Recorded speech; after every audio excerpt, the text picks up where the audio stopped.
My daughter, lead once, I believed her and kicked my son out. 2 years later, she needs his kidney, but he refuses to save her. I never imagined I'd write something like this, or that I'd be sitting here alone, my hands shaking, revisiting every decision I made that night, every word I screamed, and every quiet I chose to maintain. I was 38, and my spouse was 39. We had 2 children, Adrian, 18, and Isabella, 9. Despite the significant age disparity, I always assumed they loved each other, looked after each other, and were close siblings. Adrian was quiet and reserved. He enjoyed reading, staying in his room, and studying. Yet he was a good lad. He never responded to me, never caused difficulty, and never gave me any reason to distrust him. Isabella was the complete opposite, cheerful, active, a whirlwind, constantly moving and talking. And because I worked part-time and my husband spent long hours away, Adrian frequently looked after her. He would return home from college and be with her until I arrived. There were no indicators. Until that night, it was a family meal. We'd prepared spaghetti. My sister-in-law provided the wine. My nephews were playing in the living room. My husband, my children and I were all at the table, along with a couple of cousins. Nothing unusual, nothing out of the ordinary. And then Isabella spoke it plainly, without drama or tears, like if the neighbor's dog had bitten her. "Adrian touched me down there," she said simply and coldly, as if she didn't realize the gravity of the situation. Everything ceased. My cousin quit speaking. My spouse stared at me. I gazed at my kid. "What did you say, my love?" I asked softly, trying not to shake. My brother touched my private parts twice. I coughed on my own breath. Nobody said anything for a few seconds. Then my hubby got up. His chair tipped backward. I followed him as if my legs were moving themselves. I called Adrian. He didn't respond. I called again. This time he picked up. "What's wrong, Mom? Come home now." "What happened?" "Just come home." He got off the line. It took him 20 minutes to arrive. He stepped in with his knapsack on his shoulder, perplexed. "What happened?" Before he could respond, my husband pushed him hard against the wall. "Did you touch her? Did you touch your sister?" "What? What are you talking about?" Adrian couldn't grasp. I swear it. I could see it on his face. He was pale, terrified, stammering and shaking his head. "No, of course not. I would never do that." I don't know why she's saying that. But my husband wouldn't let him go on. He punched him in the face. Adrian collapsed to the floor, bleeding from his nose, and looked up at us with a mixture of terror, amazement, and something more. Something I'd never seen before in him. Betrayal. I did nothing. I simply gazed at him. I did not hug him. I did not defend him. I did not believe him. My husband went to his room and got his backpack, clothes, and paperwork.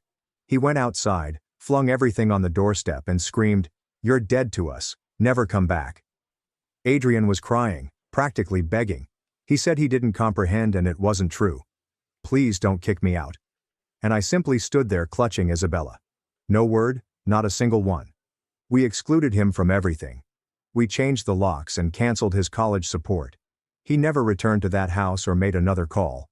He ceased to exist for us. We spent weeks convincing ourselves that we had done the right thing by sheltering our baby. We questioned her multiple times if there was anything more that had happened. She only said no twice.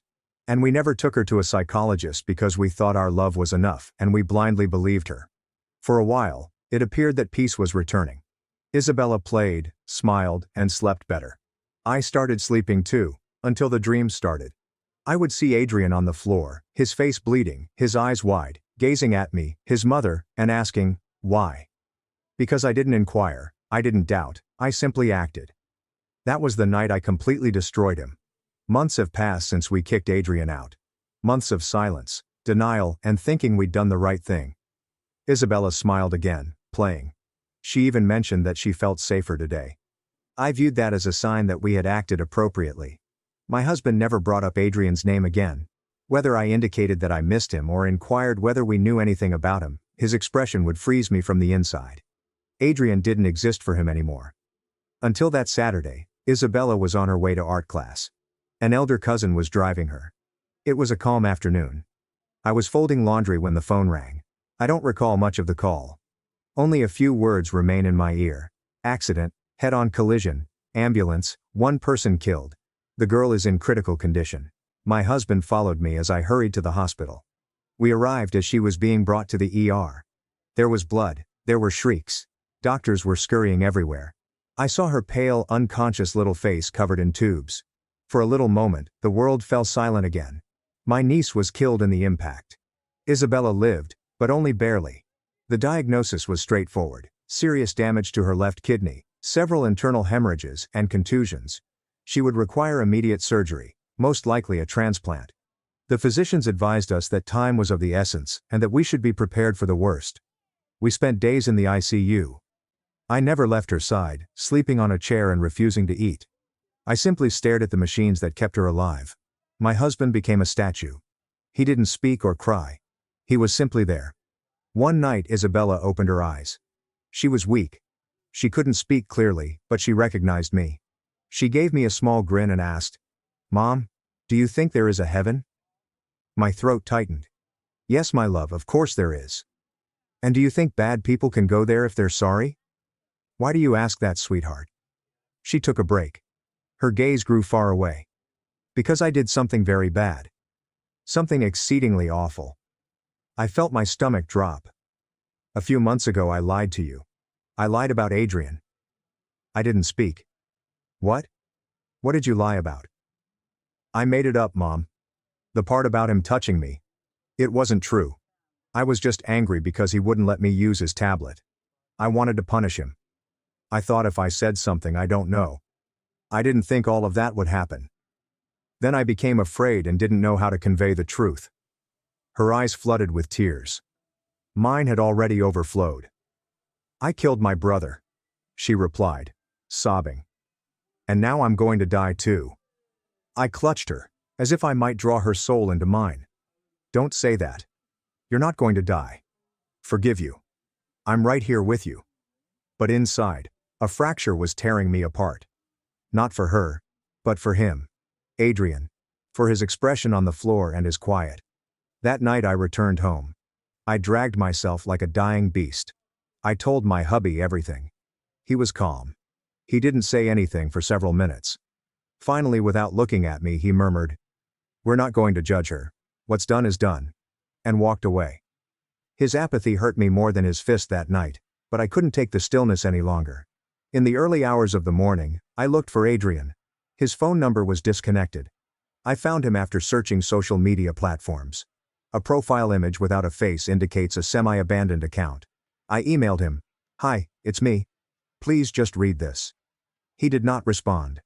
I waited 1 day. 2. On the 3rd day, I sent an additional message. Long and painful.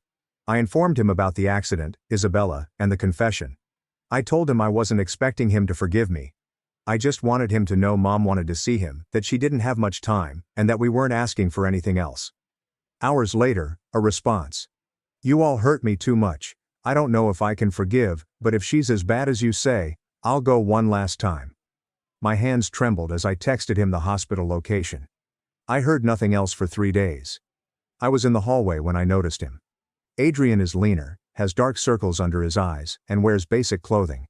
He walked as if he were carrying the weight of the world upon his shoulders. My heart desired to run to him. My body did not move. I watched him enter the room. She spotted him. He stared at her, and time stood still. Isabella burst out in tears. "I'm sorry. Please, I ruined you." Adrian listened quietly. "I can't forgive you completely," he finally replied, "but a part of me already has." He grasped her hand, spoke to her for a few minutes, and then went. He did not greet or glance at me. He only left one sentence before going away. "If there's a funeral, I'll be there. But don't expect anything else." He didn't say anything else after that. Do not anticipate anything else. Adrian vanished again. No message, no reaction, only the echo of his voice in that room, in Isabella's cries, repeating her apology again and over, as if asking for forgiveness was sufficient. But I couldn't sleep now that I knew. I knew time was running out, and the only person who could save my daughter was the same one I had assisted in destroying. A week after his visit, the doctor confirmed it. "She's going to need a transplant soon." My spouse and I had compatibility tests. We weren't compatible, neither of us. The risk of rejection was exceedingly high. The doctor was direct. A biological brother is the best option. If he's a match, the chances are much higher. I'd already known. I'd seen it in the medical records.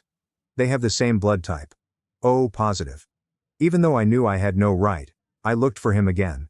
I wrote to him from a number he didn't recognize. I just said, "It's important. Please, we need to talk." To my amazement, he consented. We met in a small remote coffee shop. He was on time.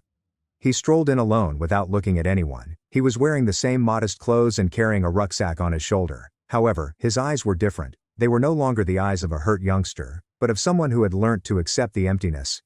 He sat across from us. My hubby was beside me. Nobody talked for several seconds. He interrupted the stillness. "What do you want?" I gulped hard. My voice quivered. "Adrian, we checked the test. There's a high chance you're a match for Isabella. The doctor says if you get tested, you could save her." He wasn't responding. He expressed no rage or astonishment, only fatigue. "You're asking me to donate to my sister?" "Yes, I told you." My husband intervened. "We know this doesn't erase the past, but it could be the first step to fixing things. To becoming a family again?" Adrian raised his eyebrows. He then gazed at us with surgical coldness. "Becoming a family again?" I asked, choking back tears. "We're not asking you to forgive us, just to help her. She's dying." Then he smiled. However, it was not a cheerful smile. It was a sad, sardonic, and perplexing smirk. "And you think this fixes everything?" My spouse asked, winking. "It's not for us. It's for her." Her? The same one who said I touched her? The one who watched me sleep on the street and didn't lift a finger? The one who only said she was sorry when she realized she might die? I tried to interrupt. "Adrian, please. Do you know how many times I thought about dying?" he asked. "How many nights I slept clutching my backpack? How many times I didn't eat for 2 days because I didn't have a single coin?" He looked at us but didn't notice us. He was speaking to his recollections. "I was about to throw myself off a bridge, not once but 3 times. And you know why I didn't? Because I told myself, if I survive this, then I'm going to live my way without owing anything to anyone." He took his place. "And now you come to ask me to cut myself in two, to give a part of myself to save you." My husband stood up as well, this time with his fists tightened. "Your sister is dying." "Doesn't that mean anything to you?" Adrian asked, his expression mixed with wrath and pity. "You know what it means to me? That now it turns out I'm worth something. That now you need me. That now you want to listen to me." I was shaking with joy. "Just think about it, please. If not for her, then for yourself. So you can get closure on this." He was grumbling. "I've already got closure. I received it the night I slept on the street with a bloodied face while you celebrated Christmas without me." He then left. He did not shout, cry, or disrespect us. He just departed. That was the last time I saw him. I did not sleep that night. My husband paced the living room like a caged lion, muttering words like, ungrateful, selfish. What kind of brother does that? I heard him, but I didn't disagree because one phrase kept replaying in my head. She is dying, and he can save her. I felt useless, empty, and increasingly desperate. So I did the unthinkable. I opened Facebook.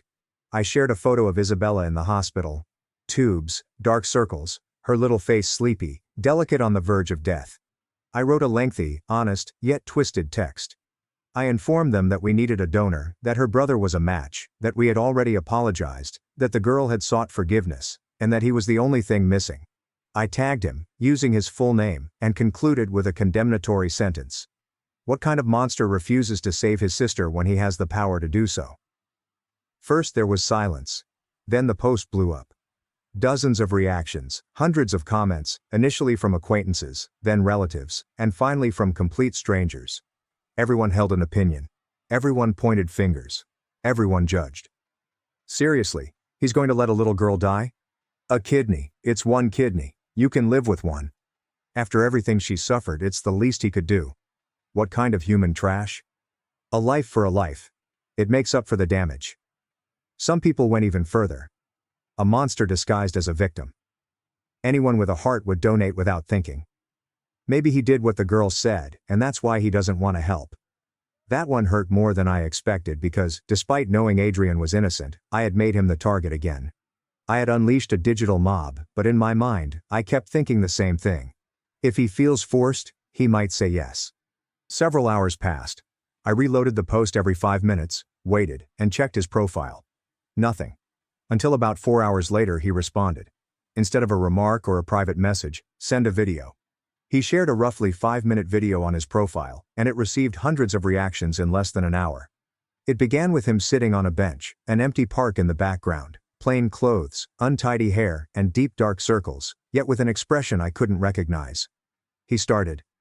Hello, my name is Adrian. Many of you know me because of what my mother posted today. Some of you knew me before, others only from what you've read. I want to tell you something I never had the chance to say. He paused. Took a long breath. 2 years ago, my sister accused me of touching her in front of my entire family, and without asking me or listening to me, they beat me, threw me out, and took everything from me. I was 18 years old at the time, and my world collapsed. I slept on the street, went hungry, lost my scholarship, had no one to call, slept in libraries, hid in public restrooms to wash myself, and considered suicide several times. He then presented a recording from his phone. It was a talk with Isabella in the hospital. Her crying, confessing, pleading for his pardon, claiming she made it all up, that she had wrecked him, and that she did not deserve his forgiveness. Then he looked back at the camera. I saved this recording not for revenge, but because I knew that one day someone would try to turn me into the villain again. He took a break. His voice cracked. I do not wish for my sister to die, ever. But I will not save the people who killed me while I was still alive.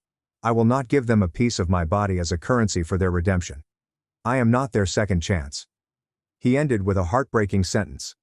I am not a monster, I just learned to say no, and this time, I am the one breaking the silence. He stopped the video, and I stood there stunned, my phone in my hand. The notifications began coming in. But now the comments were intended for us. What kind of mother allows that? You are the real monsters. She lies. You attack. And he's supposed to save you? Disgusting. I hope you live with that guilt for the rest of your lives. The private messages were terrible. My sister has blocked me. My folks called me and cried. My sister-in-law wrote to say she hoped the same thing happened to me. Isabella saw the video. She saw everything. I discovered her crying alone in her bed. Everyone hates me, she said. Everyone, even him. I didn't know how to respond. I just hugged her, but I'm not sure if it was out of love or remorse. The video has gone viral. In less than 24 hours, Adrian's post was shared on Facebook groups, Reddit, TikTok accounts that collected family confessions, and even Twitter threads arguing whether he should give the kidney. It wasn't only our narrative anymore, now everyone had an opinion. The majority supported him. Some argue that forgiveness does not force you to sacrifice yourself. Others replied, a kidney doesn't pay for a ruined life. And many simply said what I couldn't ignore, they deserve it. Isabella, who had before been just another victim in a hospital, was now viewed as a manipulator and liar. The phrase false accuser began emerging in the comments. One that cut me like a dagger was, let her die, just as she almost killed her brother. I had to erase the message. But it was too late. The damage had been done. But Adrian was not finished. A day after the first video, he posted another. This time, he wasn't speaking in the park, he was sitting at a table, holding a piece of paper in his hand. I've received a lot of questions, and the most common one is, why can't you just forgive? I'm going to try to explain it without anesthesia. His voice was calm, tired, and precise. I was accused of child abuse. There was no trial or proof, just a phrase shouted aloud, and that was enough. I lost my house, my schooling, and my name. I became a pariah, and no one wanted to be near me. Have you ever attempted to rent a room with the rumor that you abused someone? Have you ever tried to find work with a stain you can't erase, even if it's a lie? He held up a document. His medical records from a year ago show that he was treated for suicidal ideation, severe depression, and starvation. The first time I slept under a bridge, it was raining. The second night, I thought about swallowing all the pills I had. The third, someone spat on me in the street. He yelled, "Child abuser" at me, and I had no one to call. He put the document on the table. I don't need you to understand me. I just need you to listen. I don't want revenge. I do not wish for my sister's death. But I will not offer myself up as a martyr for a family that buried me alive. He picked up a photograph. It was of him and Isabella when she was a small child. They were smiling. His hand was shaky. I loved her. She was my sister. I made her breakfast, changed her clothes, waited for her after school. And when she said what she said, she didn't just destroy my life. She destroyed me. He tore the photograph in half. He remained silent for a few seconds. My kidney is not a currency of redemption. I am not the cure for anyone's guilt. I will not donate, and I will not apologize for it. He ended the video with a line that felt like a bullet. If you look for me at the funeral, I'll be in the back. Not to comfort, but to watch what you built and left to die. He put the camera away. I vomited after seeing it. That is not a metaphor. I practically vomited in the hospital bathroom, from terror, remorse, and the fact that I could no longer hide. When I returned to the room, Isabella was awake. Her eyes were inflamed. She didn't say anything, only said, "Does he hate me?" I didn't know what to reply because I had no idea how he felt, only what I had done and what was coming. The doctors informed us that her condition was deteriorating, that the days were numbered, that there was no longer time to wait for regular donors, and that Adrian remained the most compatible candidate. But he had already mentioned that there would be no donations. That night, my spouse burst. "Damn selfish, ungrateful bastard. Let him rot wherever he is." I tried to calm him down, telling him that cursing would not help. "And what do you expect me to do? Applaud him for letting his sister die?" He isolated himself in the kitchen and smashed a dish. I sat alone. In solitude, I grieved as I glanced at images on my phone of them as children, when they were innocent. I cried like I never had before because I knew Isabella was going to die. And it wasn't due to a shortage of kidneys, it was for something far worse, a family's refusal to listen, believe, and love unreservedly. The room smelt like disinfectant and sadness. Isabella was unconscious and linked to more machinery than her body. Her skin was nearly translucent. Every time the alarm went off, I held my breath. The doctor would come in, check, change something and depart with the same expression. Containment, not solution, only waiting. The donation list was not moving, the compatibilities were minor. The chances are nearly negligible, and Adrian was gone. After his second video, he vanished entirely, deleting his social media accounts, changing his phone number, leaving no trace. Nobody knew where he was. And to be honest, I wasn't sure I wanted him found.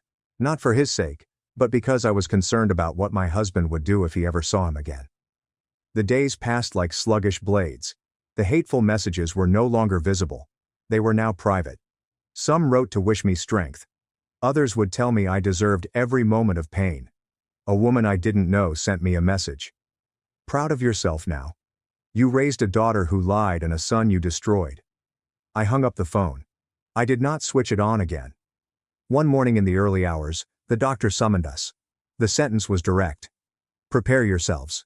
She's no longer responding. It's just a matter of waiting for the moment." I walked out into the hallway. I slid from the wall to the floor. I did not cry. I just hugged my knees. My hubby didn't say anything. He was pale and shocked. He was not the same person who had beaten his son that night. He was a broken statue, waiting to be crushed totally. I returned to the room. I grasped Isabella's hand and whispered, "I'm here, my love. Mommy's here." There was no response. Just a continuous beep from the cardiac monitor. I closed my eyes and prayed for the first time. Not to a god, not for a miracle. I asked for time, just a little more, just a bit more. And a day later, we got a letter with no return address. There is no name, only a sheet of paper folded in three. It came from Adrian. "Don't search for me. I'm not going to change my mind. I don't want her to die, but I won't take part in a forced redemption play. Isabella lied, and you believed her. I was sentenced without a trial, and all I wanted for was to be heard. Which no one granted. So don't ask me to give you my body now. You've already taken my soul. They believe death redeems, but I died 2 years ago. Her end is not my fault. It is an echo of her origin. I hope you find peace, but don't search for it in me." There was no signature. Only a photo of him smiling from years ago, when he still considered us family. Isabella died a week later. There were no screams or warnings, just a flat tone and a straight line across the screen. My husband collapsed. I did not yell. I did not cry. I just held her until they removed her out of my arms. The funeral was modest and frigid. The majority of the family had withdrawn themselves, some out of shame and others out of hatred. Nobody knew what to say to us. And Adrian, he did come. He arrived in quiet, sat in the rear, did not cry, look at us, or approach the casket. Finally he rose up, left a single flower, and walked away silently. Today, I'm writing from a silent house. My husband no longer speaks. He spends his days watching television with the volume turned off. I stroll through the empty rooms with my daughter's clothes still folded on her bed. Every now and then, I look back at her last photo, when she was still breathing and had a chance. And I think of Adrian, of his words, his broken stare, of what we did and did not do. And I remind myself, death does not come alone, it carries remorse and memories with it. And neither can be buried. One suggestion: I read your whole story. I sat in silence and could only think, what an insane mother. You literally killed him in life and then you expect him to save you. After you took everything from him, now you're asking for an organ. If I were him, I wouldn't have given it to you either. In fact, I'd be in the line of people spitting in your face. I hope his gaze haunts you until your last day. 2 further comments. You left him without a home, without food, without emotional support, without a future, and you wanted him to risk his health for you. How can you even ask why he didn't want to donate? The answer is obvious and painful, because you killed him first. A third comment. Your story is the closest thing I've read to a slow-motion murder. Adrian died when you threw him out on the street like trash, and now you're crying because he wouldn't save the one who lied. Did it not occur to you that every time he saw his sister, he was reliving the trauma? The nerve? The ego? The total lack of humanity. A fourth comment follows. The way you minimize everything you did is terrifying. My husband hit him. It sounds like you're saying he spilled his coffee. Your son was physically assaulted, thrown out, abandoned, and vilified by everyone. And you recount it as if it were an uncomfortable anecdote. What kind of emotional psychopath are you? The fifth comment is, you know what the worst part of all this was? That your daughter confessed she lied and you still decided to use her tragedy to manipulate your son again. You learned nothing. You just changed tactics. First it was guilt, then fear, then public blackmail. You are the nightmare of any human being with a mother. The sixth comment. I refuse to feel sorry for you. You made your son's life impossible. Then you tried to paint him as a monster for not donating a damn kidney. You used him like a piece of meat, and when he said no, you tried to manipulate the entire internet. How shameful. What moral depravity. I hope you never find peace. The seventh comment. Adrian is a hero for still being alive after what you did to him. He was the one who deserved help. He was the one who needed urgent therapy. But you were too busy protecting your parental egos to see that you were destroying him. And even today, you continue to blame him. Monstrous. The eighth comment. What did you expect?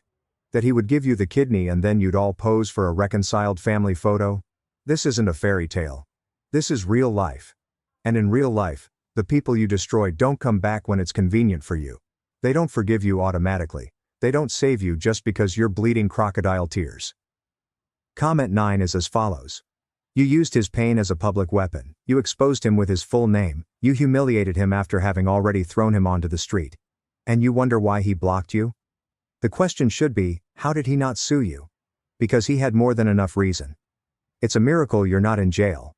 And it's a miracle he's sane. A 10th comment. Isabella didn't die from lack of a kidney. She died from a lie and from parents who didn't know how to handle it. The blame isn't Adrian's, it's yours. You killed her with silence, with denial, with manipulation. And now you want to lay the corpse at his feet? I don't buy it. I'm not swallowing that.